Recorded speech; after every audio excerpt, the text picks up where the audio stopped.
오늘 주신 말씀 시편 95편 말씀입니다. 시편 95편 말씀 제가 먼저 읽고 교독하겠습니다. 오라, 우리가 여호와께 노래하며 우리의 구원의 반석을 향하여 즐거이 외치자.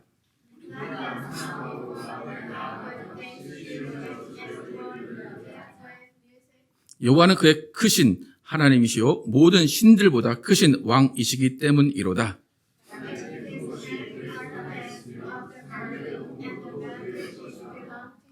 바다도 그의 것이라 그가 만드셨고 육지도 그의 손이 지으셨도다.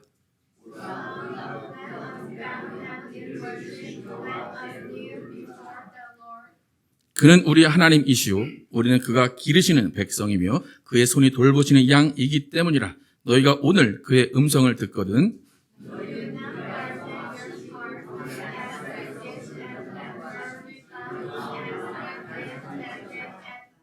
그때 너희 조상들이 내가 행한 일을 보고서도 나를 시험하고 조사하였도다.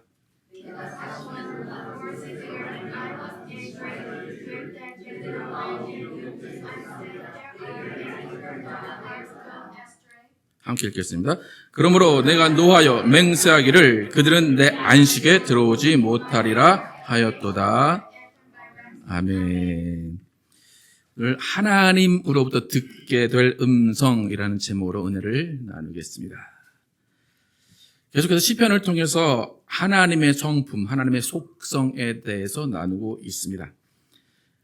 우리에게 주신 성경은 하나님을 소개하는 책입니다. 교회는 하나님을 예배하는 곳입니다. 목사는 하나님을 있는 그대로 소개해 주는 사람입니다. 그리고 우리는 교회에 모여서 하나님을 예배합니다. 이 모든 체계는 하나님께서 만드셨고 이 모든 체계를 질서 있게 유지하시는 분도 하나님이십니다. 그렇기 때문에 교회의 정의, 하나님의 정의, 우리의 예배의 정의가 흔들리거나 뒤바뀌어서는 안 됩니다. 하나님이 우리를 사랑하셔서 자녀 삼으셨습니다. 예수님이 우리를 사랑하셔서 우리에게 친구라 말씀하십니다. 그렇다고 해서 하나님의 창조주의 자리, 예수 그리스도의 주 된 자리가 위협받아서는 절대로 안 됩니다. 사람의 본성이라는 것이 누가 나에게 잘해주기 시작하면 그것이 당연하다고 생각하기 시작합니다. 그래서 어느샌가 고마움이 없어지고 익숙해집니다. 또 호의가 계속되면 그것이 권리인 줄 알게 되는 것이 사람의 본성입니다. 그러니까 호의가 계속되면 언제부터인가 내가 고용한 사람인 것처럼 당연하게 그 호의를 받아들이는 것이 사람의 본성입니다. 그래서 지혜로운 사람은 어느 정도 선을 지킬 수 있는 사람이고 적당한 간격을 유지할 수 있는 사람이 지혜로운 사람이고 그런 사람의 모든 관계가 평화롭게 됩니다. 하나님과의 관계 가운데서 선을 지킬 수 있어야 됩니다. 하나님이 너무 두려워서 하나님을 멀리 두는 태도도 바람직하지 않고 하나님이 너무 친하니까 아예 허물 없이 하나님께 버릇 없이 구는 것도 좋지 않습니다. 우리는 하나님이 사랑이다 하니까 마치 내 종인 것 같이 밴딩 머신인 것 같이 그렇게 누르면 나오는 그런 분인 줄 착각할 때가 있습니다. 여러분, 하나님은 우리를 사랑하시고 우리를 자녀 삼아 주셨기 때문에 우리를 향해서 오래 참으시고 우리를 지켜주시고 보호하시고 모든 것들을 제공을 해 주십니다. 하지만 그 가운데 우리가 선을 넘기 시작하면 혹은 도가 지나치게 되면 지난주 우리가 살펴봤던 복수의 하나님으로 징계의 하나님으로 우리를 만나실 수도 있는 것입니다. 여러분, 비행기나 기차나 여행을 하다 보면 뒷좌석에서 발로 툭툭 치는 것을 경험한 적이 혹시 있으십니까? 처음에는 실수로 발이 닿았나 보다라고 참고 있어요. 근데 발로 툭툭 치는 것이 반복되다 보면 그때부터 이 사람이 나를 놀리는 건가? 모르고 있는 건가? 생각이 복잡해집니다. 그러면서 분노의 게이지가 조금씩 상승을 합니다. 대부분 이제 아이들이 그럴 때가 많아요. 그죠? 아이들이 툭툭 칠 때가 많아요. 그러면 이제 이 행동을 어떻게 그치게 할까? 나름대로 막 시나리오를 짭니다. 부모에게 웃으면서 이 아이가 이렇게 하니까 좀 말리십시오라고 해야 되나, 아니면 아이에게 직접 눈을 부릅뜨면서 아이에게 공포심을 줘야 되는가, 이렇게 나름대로 막 시나리오를 짜면서 그 시간, 여행하는 시간이 언제 그렇게 지나가는지 모르게 분노로 계속해서 지나가게 됩니다. 그럼 우리가 하나님을 섬깁니다. 하나님을 섬기는데 우리가 가끔 가다가 하나님의 계명을 어길 때가 있습니다. 하나님이 이것을 해라 하는데 하지 않을 때가 있어요. 그럼 하나님이 그때 어떤 느낌이냐면, 여러분, 뒤에서 누가 발로 툭툭 차는 거랑 똑같다고 생각하시면 됩니다. 처음에 하나 어기고 두 개 어길 때는 얘가 실수했나 보다, 좀 참아보자 라고 하시는데, 계속 툭툭툭 치면 하나님 뭐 하실까요? 얘를 어떻게 할까? 한두 번은 참으세요. 그리고 3-4번 넘어가면 이제 경고를 하세요. 그러지 마라, 그러지 마라. 근데 5번, 6번 되면 이거는 실수가 아니기 때문에 그때부터는 하나님이 무언가 조치를 취하시기 시작합니다. 성경에 이런 일들이 수두룩하게 나옵니다. 특히 이스라엘과 하나님의 관계 가운데 하나님이 처음에 참으시다가 안 되겠다라고 하시면서 하나님이 어떤 일을 버리시고 그들에게 징계를 나타내실 때가 있습니다. 그런데 하나님이 하나님의 말씀을 어기고 하나님을 따라오지 않는 그들에게 평가하시는 평가가 뭐냐면, 그들의 마음이 완악하다라는 표현을 하십니다. 영어로 보면 마음이 딱딱해졌다, 마음이 둔해졌다라고 하는데, 하나님의 말씀을 어기고 하나님을 따르지 않는 것에 대해서 완악함이라고 성경은 표현을 합니다. 오늘 8절에 그 내용이 나오는데, 일단 8절 한번 같이 읽어보도록 하겠습니다. 8절만 시작. 너희는 무리바에서와 같이 또 광야의 마사에서 지냈던 날과 같이 너희 마음을 완악하게 하지 말지어다. 그러니까 성경에 대표적으로 하나님이 완악하다라고 표현하시는 부분이 지금 무리바 혹은 마사라고 하는 곳에서 일어난 일입니다. 무리바는 이스라엘 사람들이 출애굽해서 광야로 나온 가운데 무리바라는 그곳에 모여 있을 때 물이 없었어요. 물이 없어서 모세를 향해서 막 원망을 하고 하나님을 향해서 원망을 했던 그것이 무리바라는 곳입니다. 출애굽기 17장 1절에서 7절 함께 읽어보겠습니다. 시작. 이스라엘 자손의 온 회중이 여호와의 명령대로 신 광야에서 떠나 그 노정대로 행하여 르비딤에 장막을 쳤으나 백성이 마실 물이 없는지라. 백성이 모세와 다투어 이르되 우리에게 물을 주어 마시게 하라. 모세가 그들에게 이르되 너희가 어찌하여 나와 다투느냐? 너희가 어찌하여 여호와를 시험하느냐? 거기서 백성이 목이 말라 물을 찾으매 그들이 모세에게 대하여 원망하여 이르되 당신이 어찌하여 우리를 애굽에서 인도해 내어서 우리와 우리 자녀와 우리 가축이 목말라 죽게 하느냐? 모세가 여호와께 부르짖어 이르되 내가 이 백성에게 어떻게 하리이까? 그들이 조금 있으면 내게 돌을 던지겠나이다. 여호와께서 모세에게 이르시되 백성 앞을 지나서 이스라엘 장로들을 데리고 나일강을 치던 내 지팡이를 손에 잡고 가라. 내가 호렙산에 있는 그 반석 위 거기서 내 앞에 서리니 너는 그 반석을 치라. 그곳에서 물이 나오리니 백성이 마시리라. 모세가 이스라엘 장로들의 목전에서 그대로 행하니라.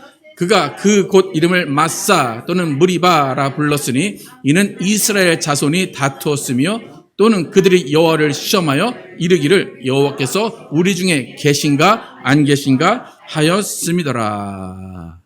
7절에 마사 또는 무리바라고 나오죠. 마사는 시험하다. 마사는 시험. 무리바는 싸움. 그러니까 하나님을 시험하고 하나님과 싸움을 일으킨 그 곳에 대해서 하나님께서 다시 한번 이름을 지으셨습니다. 그러니까 이스라엘 민족이 광야에서 물이 없어서 하나님과 다투고 하나님을 시험한 곳입니다.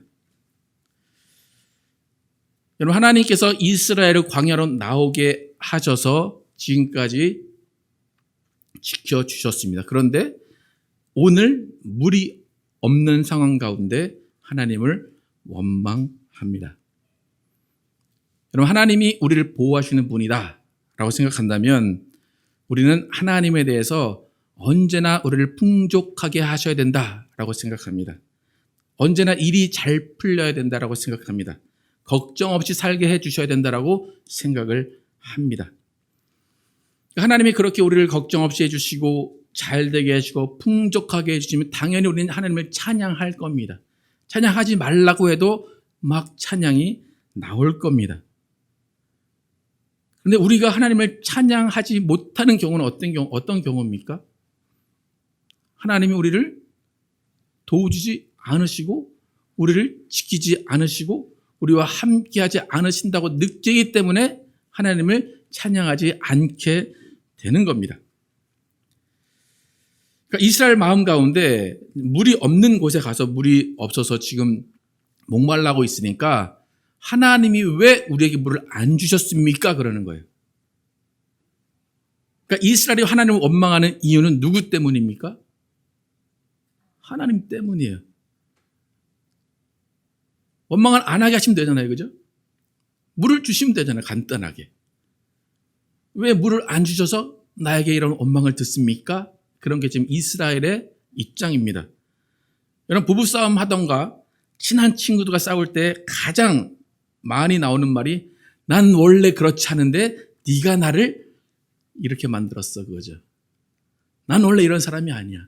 너를 만나서 내가 이렇게 변했어 그런 거예요. 이런 경우가 하나님께서 말씀하시는 완악함이라는 경우입니다. 마음이 딱딱해졌다는 거예요. 그러니까 우리가 생각하기에 당신이 나를 화나게 하지 않았으면 나는 화를 안 냈을 거야 라는 거예요.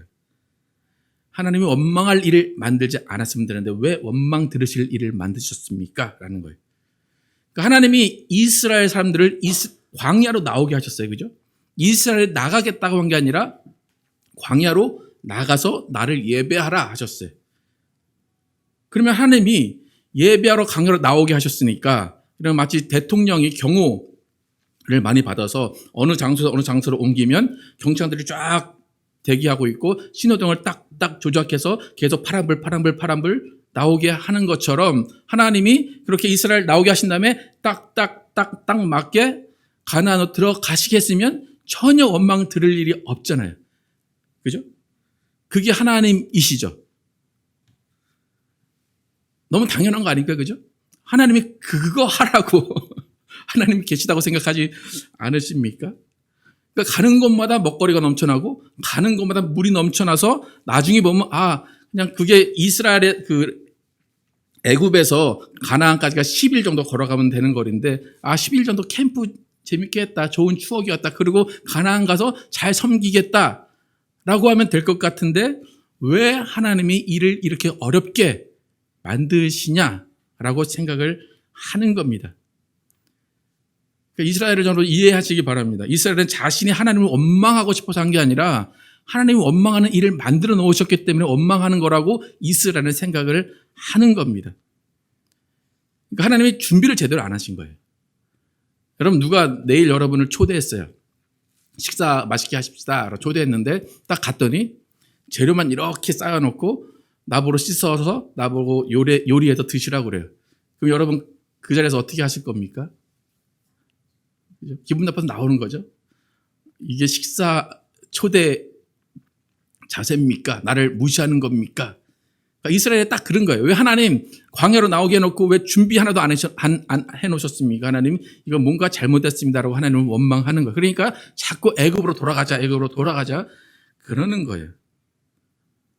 그런데 하나님은 그것을 완악하다, 마음이 굳었다라고 이야기를 하십니다. 이 상황이 어떻다고 생각을 하십니까? 하나님이 맞습니까? 이스라엘이 맞습니까? 제가 사실 좀 이스라엘 편에서 얘기를 해서 여러분은 이스라엘이 맞나 보다라고 지금 세뇌가 되셨을 텐데 누가 맞는 것 같아요? 그런데 하나님은 그 상황 가운데 이스라엘에게 결국에 어떻게 결론을 내리시고 어떻게 말씀하셨는지 오늘 8절에서 11절 하나님이 결론을 어떻게 내셨는지 다시 한번 읽겠습니다. 8절에서 시작. 너희는 무리바에서와 같이 또 광야의 마사에서 지냈던 날과 같이 너희 마음을 완악하게 하지 말지어다. 그때 너희 조상들이 내가 행한 일을 보고서도 나를 시험하고 조사하였도다. 내가 40년 동안 그 세대로 말미암아 근심하여 이르기를 그들은 마음이 미혹된 백성이라 내 길을 알지 못한다 하였더라.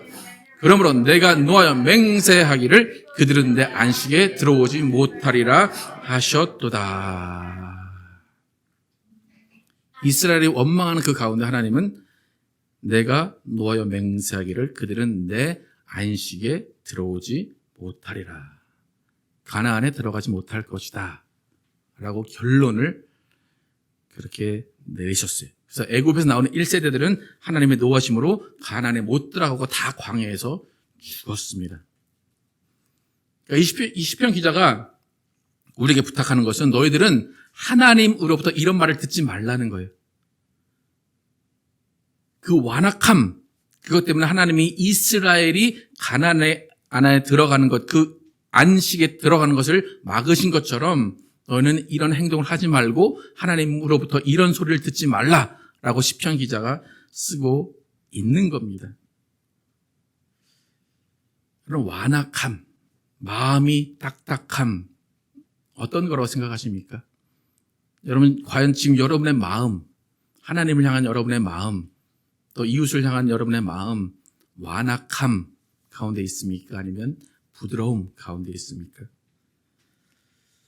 하나님이 정의하는 완악함이라는 것은 지금 이스라엘처럼 하나님이 100% 원망을 들으실 만한 상황임에도 불구하고 하나님을 원망하지 말라라는 거예요.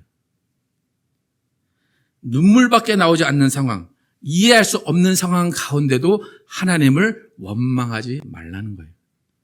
내가 다 맞다고 생각하는 상황에서도 하나님을 원망하거나 대들지 말라는 거예요. 이것이 어겨지면 그것이 완악함이라는 거예요. 왜 그럴까요? 하나님은 하나님이시기 때문입니다. 여러분, 광야의 길은 하나님께 무릎 꿇는 법을 알려주시는 곳이에요. 광야의 길은 애굽이라는 곳을 잊게 만드는 곳이에요. 광야의 길은 하나님은 내 생각으로 판단할 수 있는 분이 아니다라는 것을 깨닫게 하는 곳이에요. 광야의 길은 오직 하나님은 찬양 받으실 분이다라는 것을 깨닫게 하시는 곳이에요. 내 이스라엘 1세대들은 이것을 깨닫지 못했기 때문에 완악하다라고 평가를 하십니다. 지금 이스라엘에 도착해 있는 이곳 마사 무리바라는 곳은 원래 오아시스가 있는 곳이에요. 그러니까 물이 풍부한 곳이에요. 그러니까 이스라엘이 알았겠죠, 그거를. 그곳에 가면 물이 있겠다. 근데 갔는데 물이 없는 거예요. 그러니까 더욱더 화가 나고 더욱더 하나님을 원망할 수밖에 없습니다. 근데 어차피 지금 물이 없어요. 그러면 해결 방법이 없는 거예요. 그렇다면 여러분은 어떻게 하시겠습니까? 하나님을 찾는데 물이 있어야 될 것이 없어요. 그럼 여러분의 첫 번째 반응은 뭐일 것 같아요? 하나님 물을 주십시오라고 구할 것 같으십니까? 아니면 이스라엘처럼 원망할 것 같습니까? 그럴 것 같아요? 여러분, 우리처럼, 우리 같은 생각에는 물 없으면 차라리 이전에 지금 어떤 상황이냐면 이전에 홍해를 가른 것을 경험했어요. 하나님께서. 만나를 주신 것을 경험했어요. 메추라기 준 것 경험했어요. 그리고 이제 물이 없어요. 그럼 뭐 하면 돼요? 하나님 물이 없네요? 물 좀 주세요 하면 돼요. 근데 그게 아니라 물 달라고가 아니라 뭐 했다고요? 원망했어요. 왜 우리를 여기까지 끌고 와? 그냥 애굽으로 돌아가자라고 원망을 했다는 거예요. 그러니까 그 전에 불가능한 것을 가능케 하시는 하나님을 경험을 했음에도 불구하고 왜 물을 달라는 생각을 하지 못했을까라는 것이 우리의 의문입니다. 그러니까 이전에 하나님의 보호하심, 이적이 한 번도 경험되지 않았다면 그냥 원망할 수 있어요. 하나님 또 이런 일이. 그런데 이전에도 원망하고 하나님이 주시고 원망하고 하나님이 주셨기 때문에 물도 하나님이 주신다고 생각할 수 있는데 지금 이스라엘은 그렇지 않았기 때문에 하나님이 어처구니가 없는 거예요. 야, 만나도 줬지, 홍해도 갈랐지, 메추라기도 줬지, 물 달라고 하면 되지 않냐? 하나님이 어처구니 없으니까 이때 결정하신 게 뭐예요? 너희는 가나안에 못 못 들어가겠다. 그거예요. 이스라엘이 왜 그랬을까요? 왜 물 달라는 생각을 못 했을까요? 하나님 물까지는 못 주신다고 생각을 했을까요? 아니면 만나 메추라기 줬으면 말 안 해도 물 줘야 되지 않습니까? 왜 물을 안 줬습니까? 라고 생각을 한 것일까요? 여러분 생각을 해보세요. 그러니까 합리적으로 한번 생각을 해보세요. 어떻게 하면 이 원망이 맞는 것이 될까? 하나님이 틀린 것을 만들 수 있을까?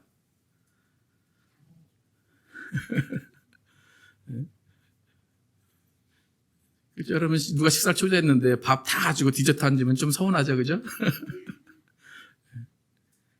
여러분 이 상황은 1번, 2번, 3번 다 주셨어요. 그런데 4번을 왜 안 주냐고 원망하는 상황이랑 똑같습니다.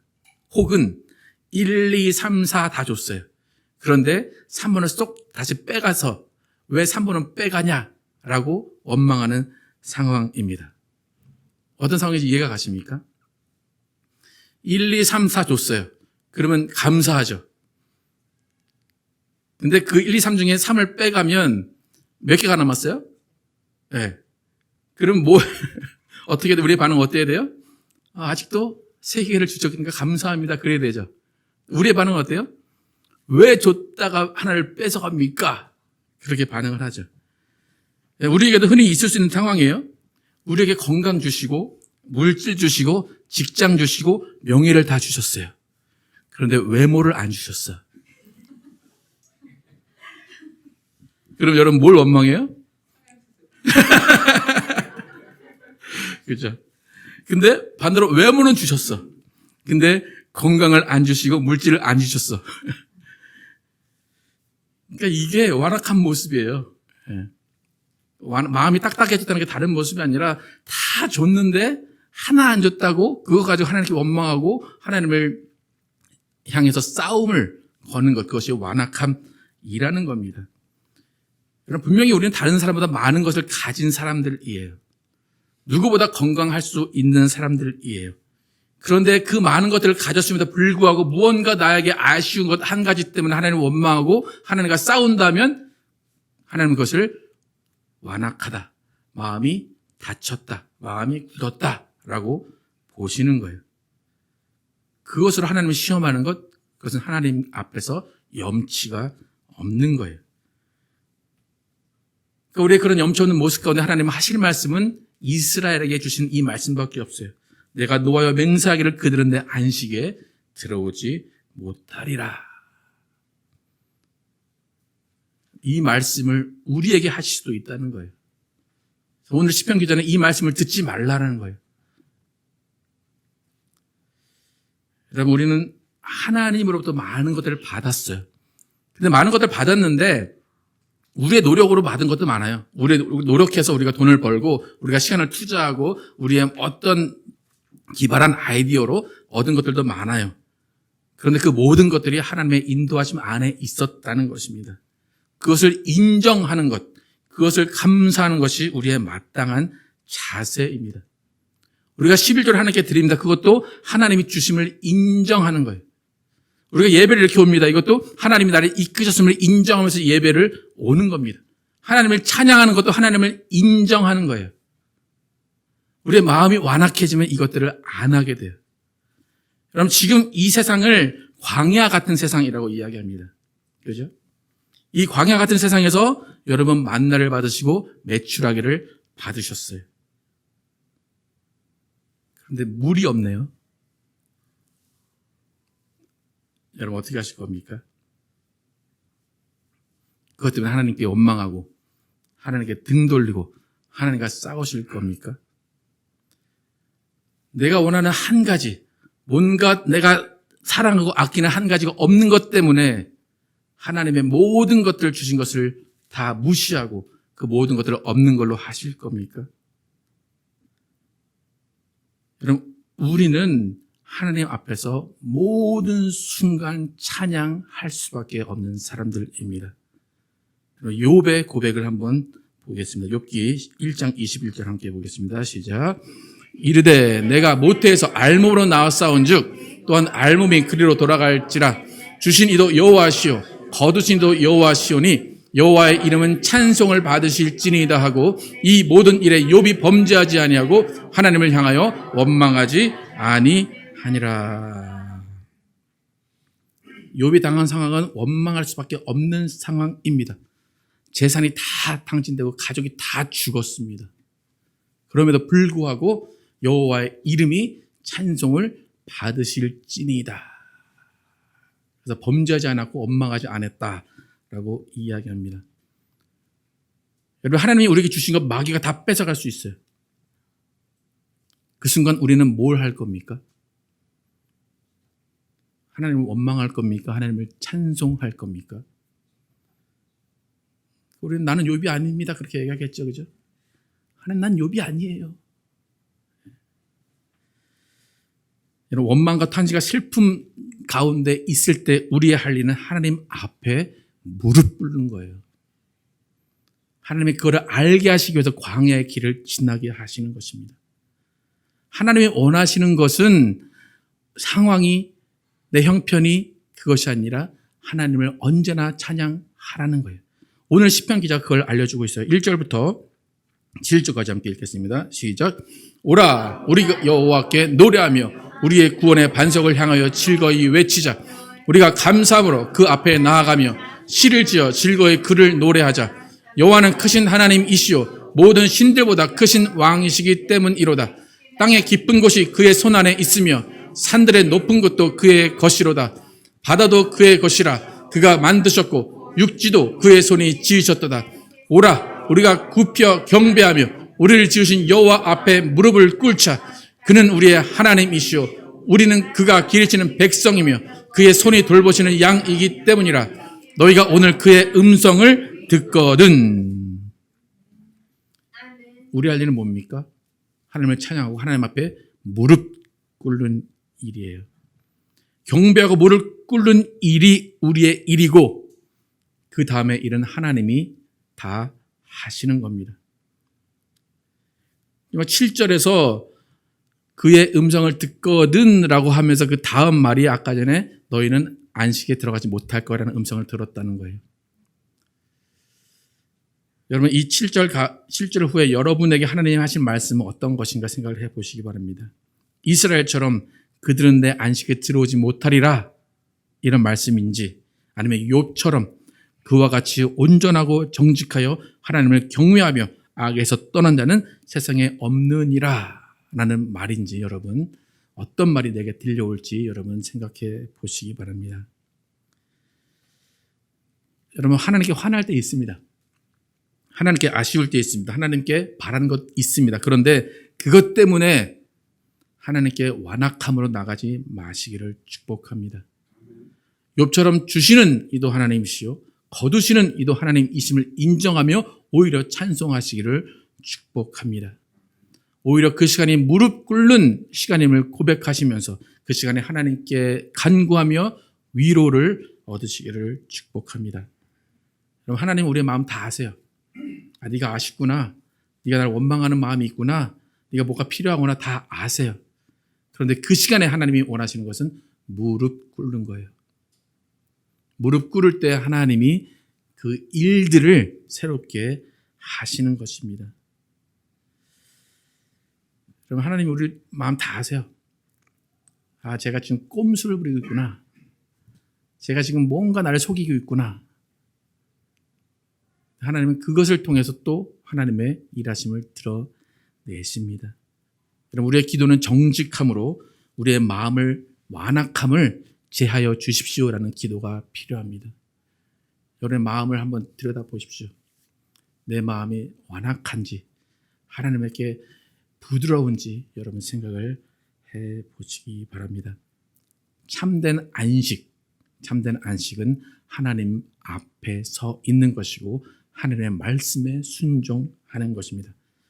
딱딱해진 마음 회개하시고 매사에 하나님을 인정하면서 하나님의 인도하심을 받으며 살아가시는, 또 감사로 하나님을 찬양하시는 여러분과 제가 되기를 예수의 이름으로 축복합니다.